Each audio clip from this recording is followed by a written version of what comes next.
Hello everyone, it's me again. Today, I will recap the movie, Cruella. This movie tells the story of Cruella, an aspiring fashion designer. In a certain town, a girl was born with unusual half-black, half-white hair. Her name was Estella. From a young age, she believed she was not born to please others, often bluntly criticizing and expressing a harsh attitude toward things she didn't like. It's time for her to go to school. Her mother reminded her to remember that she was Estella, not Cruella. She frequently got into fights, so making visits to the principal's office a regular occurrence.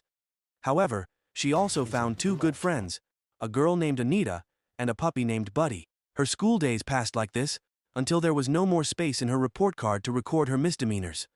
Before the principal could expel Estella, her mother decided to take her out of school, claiming it was a place unable to nurture a genius. The principal had no choice but to hide his frustration with her. Estella and her mother set off for London. She played happily with Buddy in the car.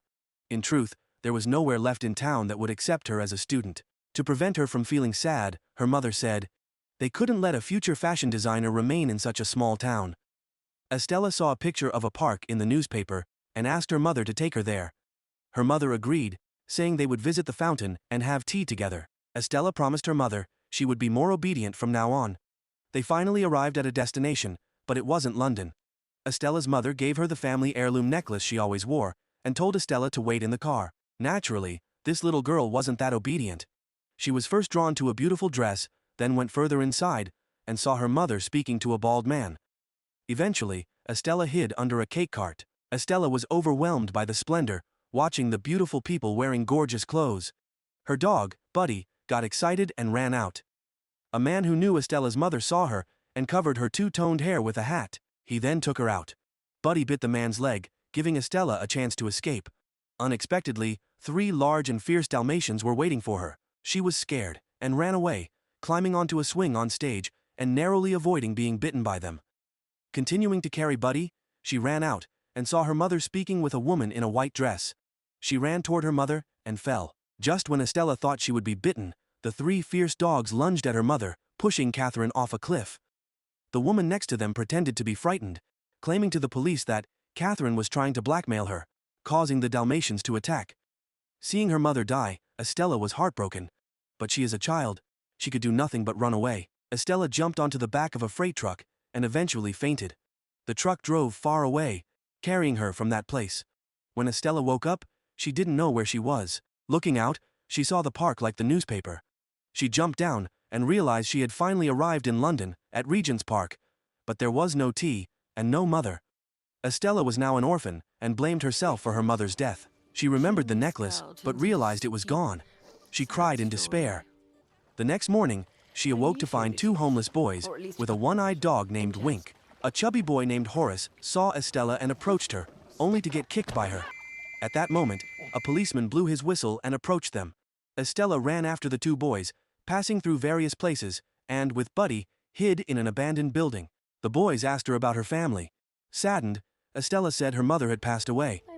Jasper, the more thoughtful of the 2, decided to let Estella stay and join their group. She knew she had no other choice. She took a bottle of dye and colored half of her hair black. Then 15 years passed. The 3 people and 2 dogs built themselves a house. They lived like a family. Their job was to steal, pickpocket. Working meticulously and in harmony, they quickly expanded their field from buses to other luxurious places. The clothes and business props were all designed and made by Estella herself. Once, when she was doing a job in a hotel, Estella suddenly felt sad. She didn't want to do this stealing job anymore. She just wanted to be a designer that she loved. That night, Estella was lying sadly when the 2 brothers Jasper held a small party to celebrate her birthday. He also gave her a special gift, which was a job offer from Liberty, the largest fashion store in London that she had always dreamed of. The next morning, Estella happily went to Regent's Park with her puppy to drink tea. She looked at the fountain and promised her mother that she wouldn't cause any more trouble. Buddy took her to the front door of Liberty. But when passing through the showroom of trendy designs, the working floor of designers and tailors, it seemed that no one cared about her presence, because Estella's job was to clean. However, she did not give up, worked hard, and mentioned her ability to the manager. But he never cared. At noon, while taking out the trash, her 2 brothers and their puppy brought lunch. After that, they left. She accidentally broke the bag, causing trash to fly all over her head, and the back door was locked. So she went in through the front door in frustration. When passing by the showroom, Estella could not control herself anymore. The dress was displayed again. It was really annoying. She could not be more unlucky. She was caught by the manager and called to meet. He pointed out the piece of banana stuck on her cheek. Estella immediately put the piece of banana in her mouth and chewed it deliciously. Luckily, he did not fire her, but only made her clean his office. She said that, one day, the manager would recognize her talent. That night, while cleaning the trash, she borrowed a bottle of wine from him. She drank and swayed to the music, feeling very happy. Seeing the dress in the showroom, she couldn't bear to leave her standing there like that. It was so cruel, so she helped redecorate the place. The next morning, thanks to the sound of her two brothers' doorbell, she realized that she had fallen asleep in the store, and the dress looked even more wonderful than before. The manager caught her destroying the showroom. He got mad and dragged her into the office. Horace took the opportunity to pick his wallet. At this moment, a luxurious car stopped in front of the store. Estella also recognized the Baroness, the most famous designer in the country. She glanced at the showroom, then walked into the store. She asked who had decorated the showroom. The manager stammered an explanation that someone had vandalized it and had Estella arrested. He trembled even more, but Baroness didn't care. She asked someone to give Estella a business card and accepted her into her team. Estella happily took the business card, then she and the Jasper brothers ran away. Horace didn't forget to steal some things, then got on the bus. When she got home, she could only smile, and didn't forget to thank Jasper for giving her this opportunity. The next morning, she happily ran to the address on the business card. Stepping inside, she was overwhelmed by the beautiful dresses. This place gathered the most talented designers in France. Estella was both surprised and delighted. At this time, Baroness slowly walked in. Everyone looked upstairs. She came out to read the newspaper with compliments, the proud performance, emphasizing that she was truly a genius, then asked everyone to take a minute to remember her. On the first day, Estella was allowed to choose the fabric herself, and then design a dress. Everyone focused on their work, then Baroness personally went to judge each outfit. She kept shaking her head. This outfit was nonsense. That outfit was too messy. She only stopped at Estella's dress, then used her knife to make a few cuts, accidentally cutting Estella's hand. She held Estella's injured arm, saying to match this red color. She knew her talent had been put to good use. The next day, while walking down the street, Estella saw a famous fashion model in a small shop. She went inside, looked at the shop owner, and complimented the girl on her style. This person was also a genius designer named Artie. They remarked that only insiders could understand each other. After that, the two became close friends. In the following days, Estella both designed for and served Hellman. She was very pleased with Estella's work. Cruella visited Hellman's mansion, which was elegantly decorated with a classic style. While changing clothes, Estella accidentally saw a room containing precious jewelry that was strictly guarded. There, she sketched an extremely sophisticated design. Eventually, Hellman recognized her unique talent. That afternoon, Estella and her puppy sat by the fountain, enjoying tea. She was very proud that she had become the talented Estella her mother wanted her to be, and wished her mother could see it firsthand. The next morning, Estella sat in Hellman's office, continuing her design work. Upon seeing the design, Hellman was very satisfied. Surprisingly, Estella noticed the necklace she was wearing around her neck, the same necklace she had lost years ago. Estella asked her about it, and she claimed it was a family heirloom that had been stolen by an employee. She said the woman had stolen it, then foolishly returned to blackmail her, ultimately falling off a cliff and ruining her party. Hellman didn't forget to mention that the maid had a daughter, so she used her for blackmail. Estella suggested that the woman might have acted out of love for her daughter. She considered that woman a failure as a mother. Estella, looking at the necklace, knew her mother was not that kind of person. Afterward, bodyguard came to take the necklace, put it in a box, and brought it to the secret room. Estella told the story to Jasper and Horace, stating that she would reclaim her mother's necklace because she was its rightful owner. The three of them began planning to retrieve the necklace. The next day, while she was taking a nap with cucumbers on her eyes, Estella memorized the security system, observed the guards' positions and schedule, and used that information to open the safe. But someone had to distract she to get the key, and Estella volunteered to take responsibility for this. That evening, Jasper and Horace drove to the location. Horace posed as the animal sanitation staff, while Jasper infiltrated the premises to tamper with the cameras. Baroness von Hellman, dressed in a fancy outfit and holding 3 Dalmatians, was present. Reporter Anita was also there, representing a famous fashion magazine to take pictures for the newspaper. The dress code for the party was black and white. She was toasting everyone when suddenly there was the sound of glasses breaking. A lady with black and white hair, wearing a white cloak, dropped a match, and the cloak suddenly transformed into an extremely seductive red dress. Hellman ordered her capture, but she wasn't afraid and walked forward slowly. Horace seized the moment to sneak upstairs. Although the guards wished to apprehend her, she easily thwarted their attempts. Another guard approached, but she discreetly took the key and tossed it to Horace. He successfully entered the secret room, but Jasper's jamming system was compromised by mice, so Jasper pretended to spray poison of his little dog. The security staff believed it was real and didn't pay attention. He opened the safe, but there was nothing visible inside. Estella was delightfully making a scene outside when the butler captured her and took her to Hellman. Estella saw her wearing the necklace. She seemed the woman very familiar. Estella introduced herself as Cruella, stating that the dress she wore was from Hellman's collection. Impressed, Hellman begged her to stay and talk. Cruella recognized the 3 Dalmatians that had harmed her mother.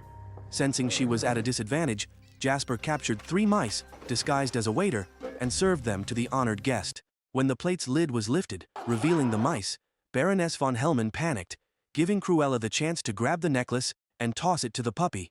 The party descended into chaos because of the mice. Horace even fell onto the cake while swinging on a rope. Hellman saw the puppy holding the necklace, so she played the flute to command the Dalmatians to retrieve it.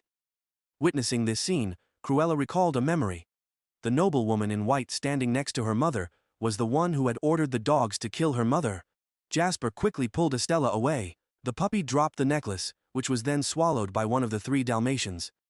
Amid the chaos, she ran out, stole a car, and took all 5 people with her to escape. Letting a woman drive was considered reckless, especially one who had never driven before. She parked the car by the lake, extremely panicked, and realized that it was not her fault, but Hellman's, who had killed her mother. That night, Estella promised herself that she would take revenge. The next morning, she adopted a dark look, wear black clothes, took a stick, and ordered the Jasper brothers to capture the 3 Dalmatians to retrieve the necklace. She went to see Anita, the reporter from the day before, her childhood friend. She said she wanted to start her own brand and confront Hellman. The two decided to collaborate and create a big stir in the fashion world. The Jasper brothers went to the pet shop, used Wink to provoke the 3 Dalmatians, and easily took them away. Estella continued to search for Artie. Seeing her new look and rebellious image in the newspaper, Artie was extremely excited and immediately agreed to create havoc with her. The Jasper brothers were exhausted by the 3 Dalmatians. She took Artie home and introduced him to the office downstairs. After that, Cruella returned to her appearance as Estella. Hellman finished reading the newspaper about the party and felt furious. She immediately called the designers together to prepare for her new collection. Estella also secretly established her own design team. Day and night, she worked on a project to overthrow Hellman. Baroness von Hellman held a press conference to unveil the collection.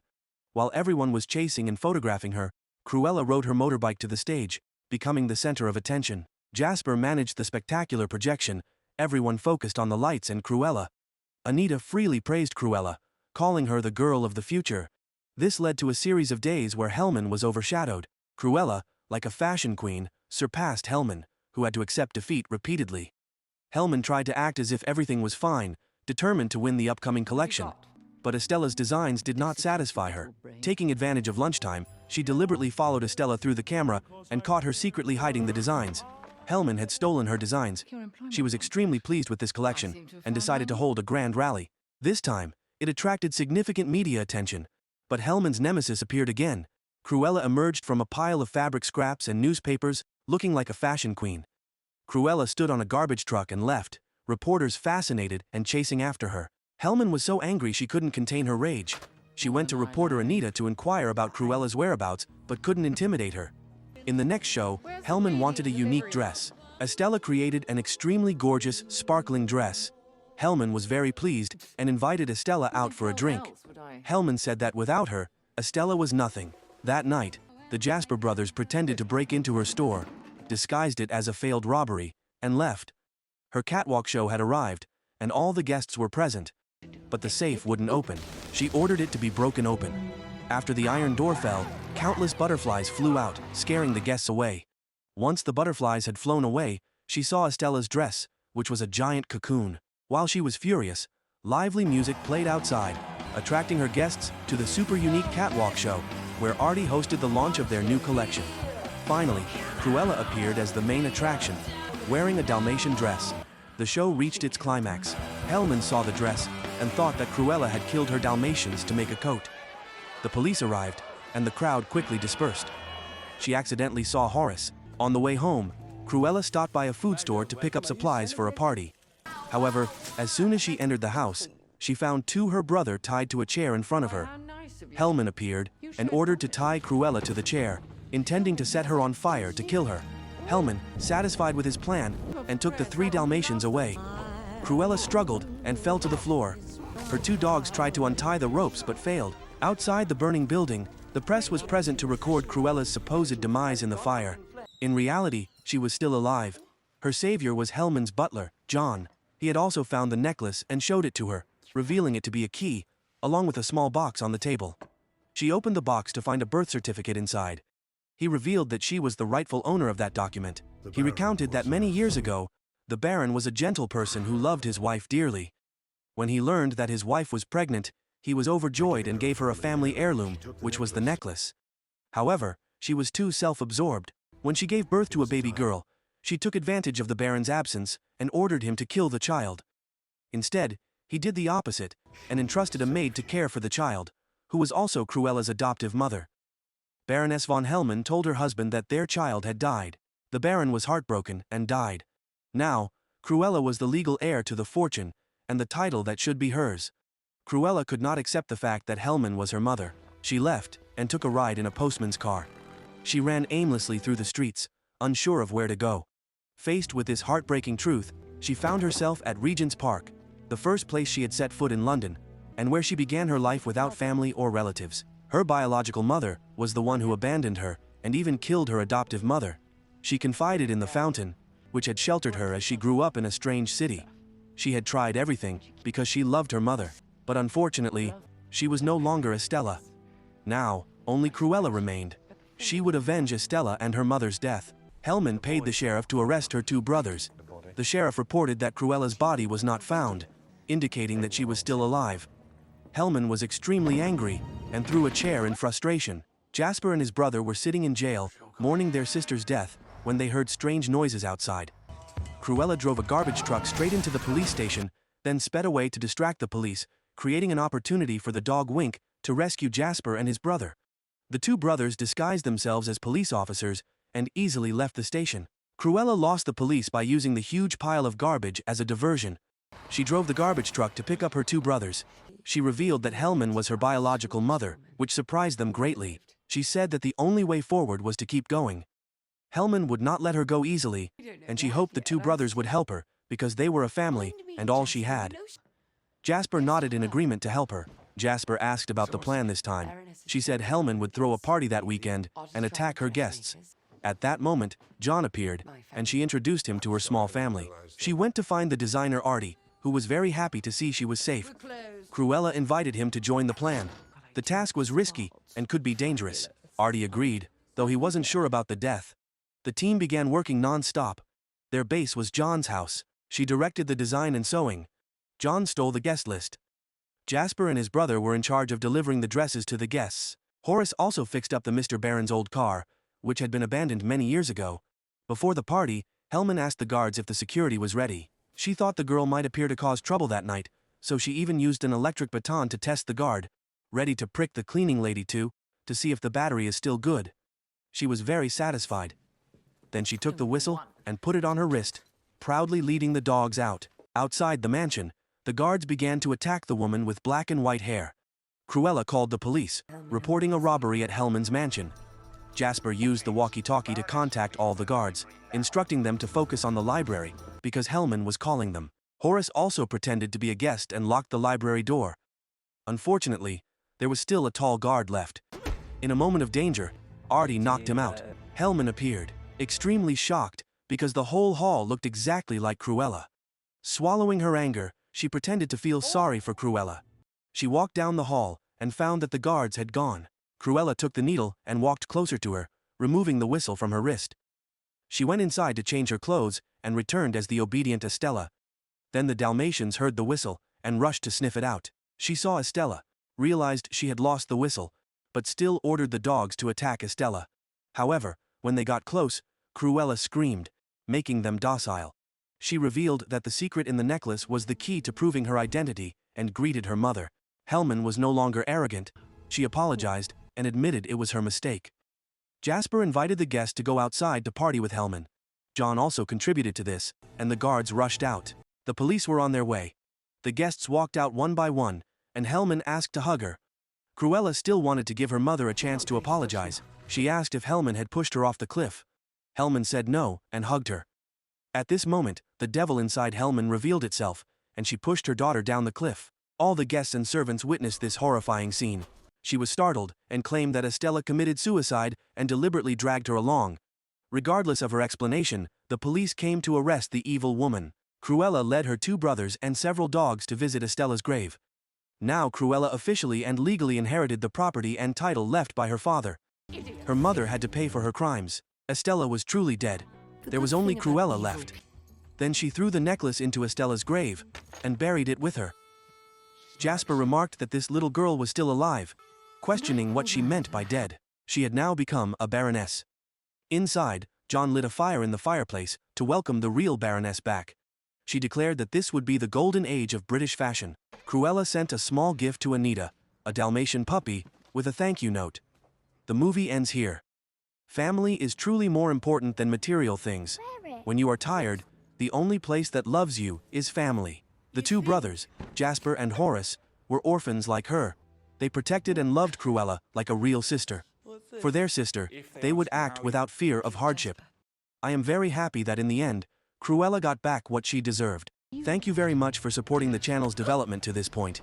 If you find it interesting, please give me a like and comment on this movie. Especially, please subscribe to the channel to follow my movie recap. See you again, my dear friends.